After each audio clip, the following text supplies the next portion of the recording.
Manyala, the fastest man in Africa, and you're watching Side Chat with Nasho. Please subscribe and keep following. Well, when you see my face on this channel, just definitely know that for the whole of this month, you're going to be talking about matters World Cup.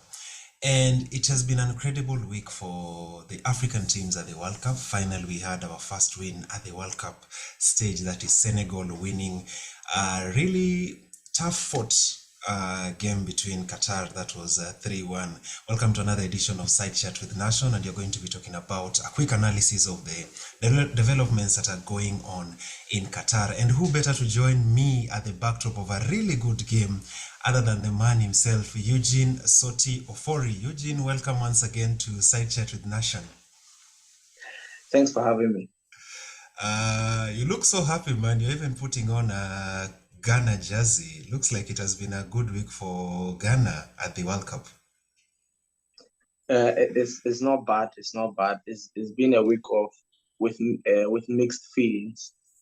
A good performance, but a loss. Mm-hmm. So we'll take the good performance and hope that in subsequent games we'll replicate that performance, and most likely we'll be rewarded with a win. So for now, we are only hopeful that we'll have good results away in subsequent games. Okay. I have a problem with the people from Ghana. Why are they crucifying Bukari for celebrating with Siu after scoring that goal? I'm at a loss as well. I have an entirely different opinion. I feel he deserves the reward. I mean, he deserves everything that he's gotten. He's from a deprived area, as I would put it. His background, I guess, he's had a tough childhood, and he struggled to make it. His story is one of determination. He struggled all the way through Accra Lions, that back then a Division 1 team.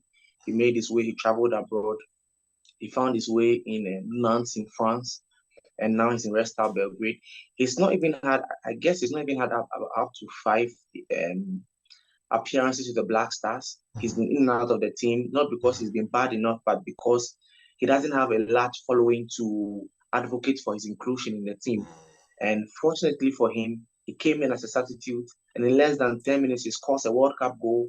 When Rooney has only one World Cup goal, Lewandowski just scored his first World Cup goal, and he shouldn't celebrate. I have a different opinion.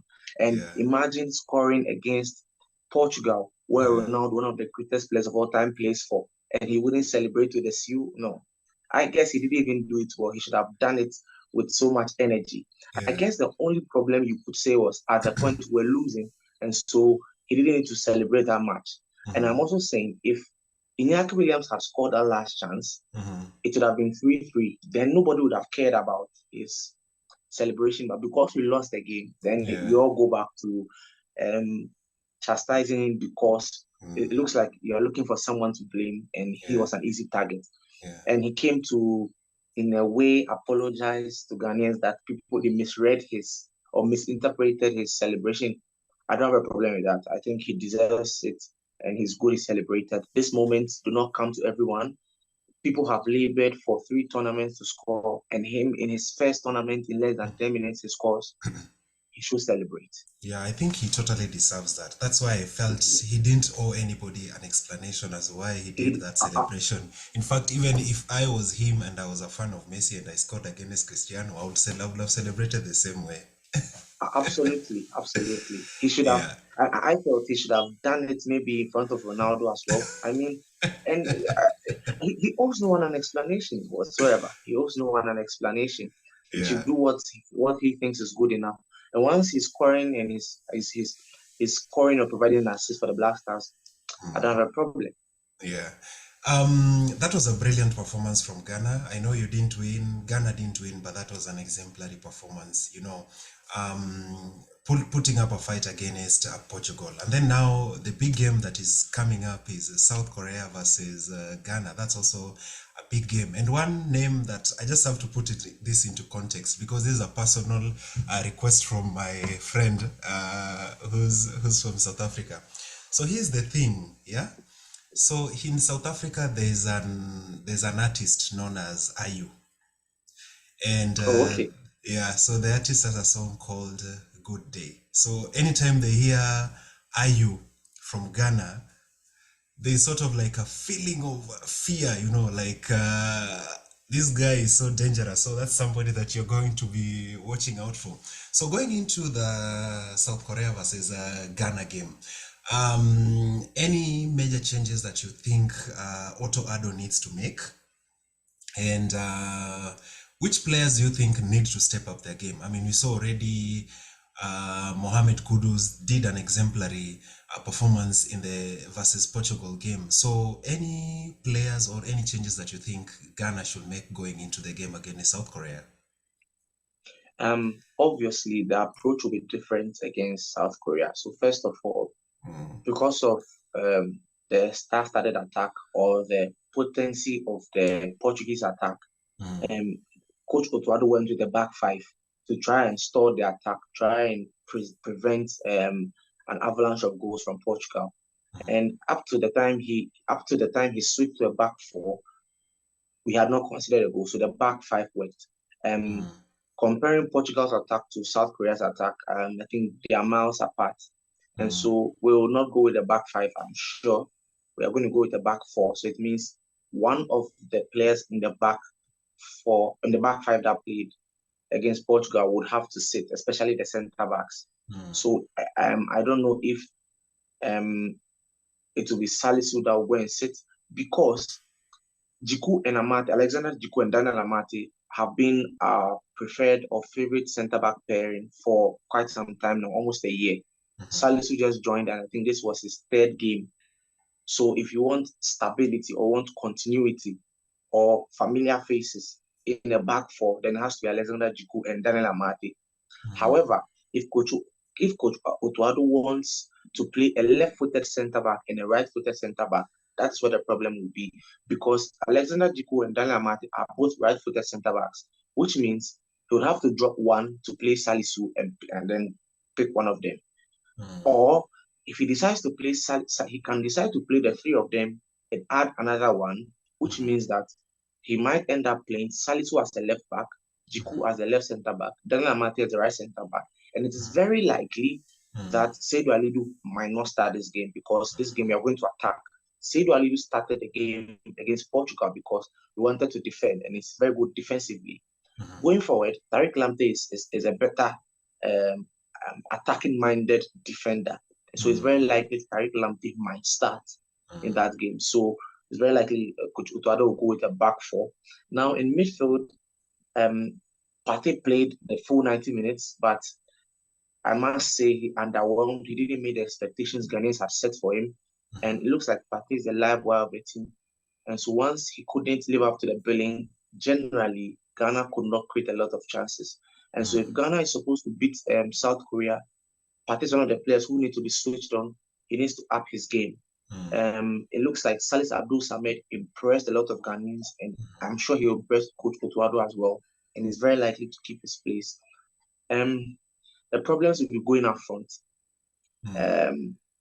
In the formation we played against Portugal, it looked like a 5-3-2 or a 5-4-1, much more defensive and trying to hit on a counter-attack. That might have limited Mohamed Kudus a little bit. So if we are going to attack now, I'm not sure we need to go with a 5-3-2 now. Maybe a 4-3-3 or a 4-2-3-1, which will make Kudus more attacking, which means you have a lot of the ball. And so if that's the 4-2-3-1 he's going to go with, then I think he needs to do a little bit of changes, which means he needs to introduce fast players. So I think Osman Bukari should start the game, because even in the few minutes he played against Portugal, he scored. And Bukari has not had a lot of game time for Ghana, but in the few games he's had, he scored. So Kamaldeen Sulemana, very quick, pacey winger. He's got good skill, good dribbling.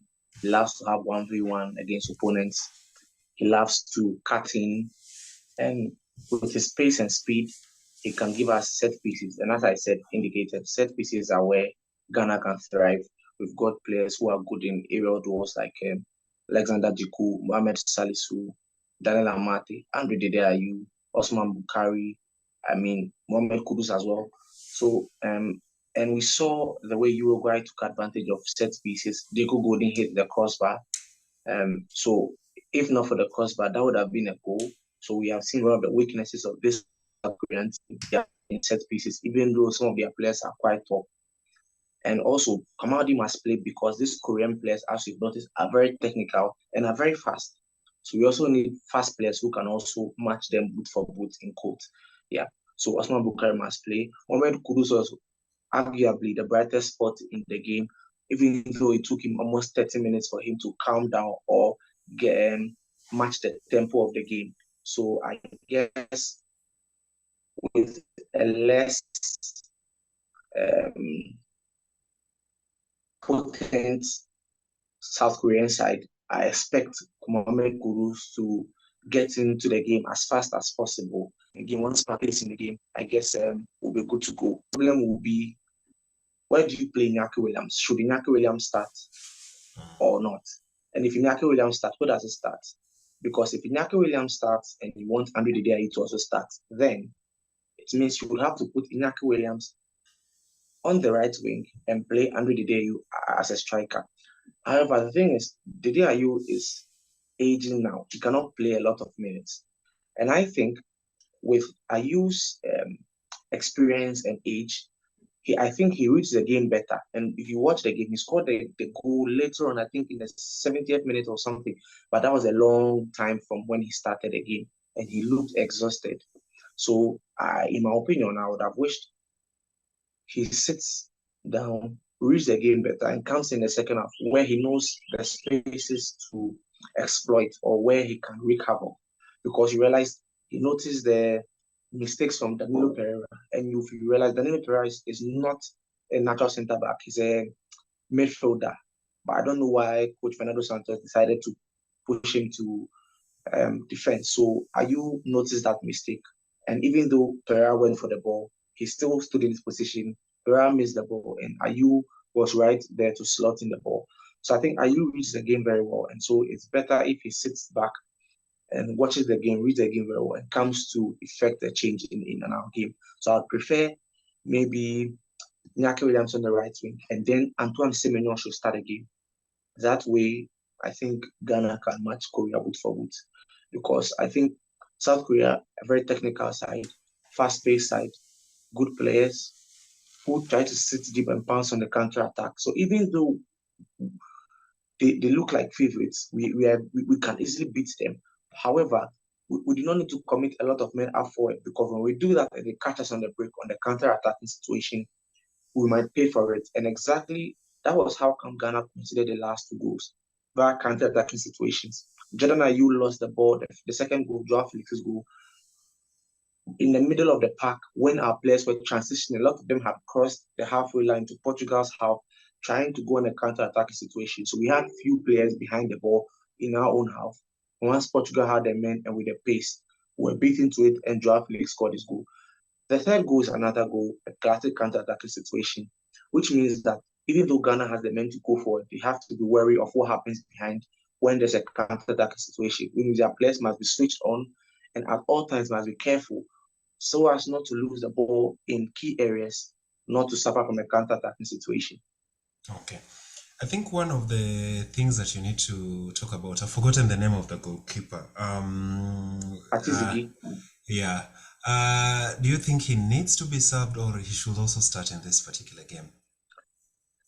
You know, the problem is, I have my opinion, and the ultimate opinion is that of the coach and his goalkeeping trainer. Yeah. For one, I'm not a... Sorry, it's okay, you can continue. Okay, for one, I'm not a favorite of Lawrence Atizigi, because I think he has had his chances with the Black Stars. He's one of the few, the goalkeeping department is a place where few players get opportunities. Once the number one is doing well, you really do not have a chance to be in the post. But Atizigi has had his chances. At the point, Richard Ofori was injured. He's in battle with injury for about 2 years now. And at the time, Jojo Walcott was not with the Black Stars. And we had to alternate between another goalkeeper called Razak Abalora and Atizigi. Abalora had his chance, he flubbed his chance. Atizigi was given the chance, also flubbed his chance. Before he came back, he got injured again, and then we got Joseph Wallacott. I feel the few chances Atizigi has gotten, he has not really impressed. However, Otuado seems to prefer him for a reason. Otuado's argument might be Atizigi has moved about 2-3 clubs within the last 3 years, and he has almost been the starting goalkeeper at every club he has been to, St. Gallen and the others. So it looks like Otuado's argument is if this guy is good enough to be the starting goalkeeper in his club level in 3 different clubs, then he should be the number one if our first 2 goalkeepers are not there. However, I think I would prefer Danlad Ibrahim because I think Atizigi, to me, doesn't command his backline well, and his 1v1s situations are quite poor. And you see it especially in the goal he considered against Joao Felix. The way he went down, the way he positioned his body, that was how come he considered the goal, even though you could also blame the defenders for not clearing the ball in the first place. I would prefer Danlad Ibrahim because Danlad Ibrahim has gone through the ranks from the under 17 team with Mohamed Kudus in 2017 to under 20 team with Daniel Friabani and Fatau Shahaku. He has played in the under 23 team. In his club side, he helped his club Kotoko win the Ghana Premier League just last year. He was very instrumental, making saves and a whole lot. He has moved through the ranks, and I think after 5 years, it's now time for him to get a chance with the Black Stars. All the goalkeepers, apart from him, have gotten a chance with the Black Stars. He has been called several times, but he has never been between the sticks for the Black Stars. And so I think he commands the backline very well. He's good in one-on-one situations. He's good with his saves. For me, the utmost thing for me is how he commands leadership, how he commands the players into position, backing others at them being in line because he sees everything from the back. He knows who to tell. He's not intimidated by the profile of the players. He speaks to whoever he wants and tells them, puts them into order. I think that is what Atizigi is lacking because it looks like he's not commanding his backline well enough. And that was one of the problems we suffered against Portugal, especially in the second and third goal.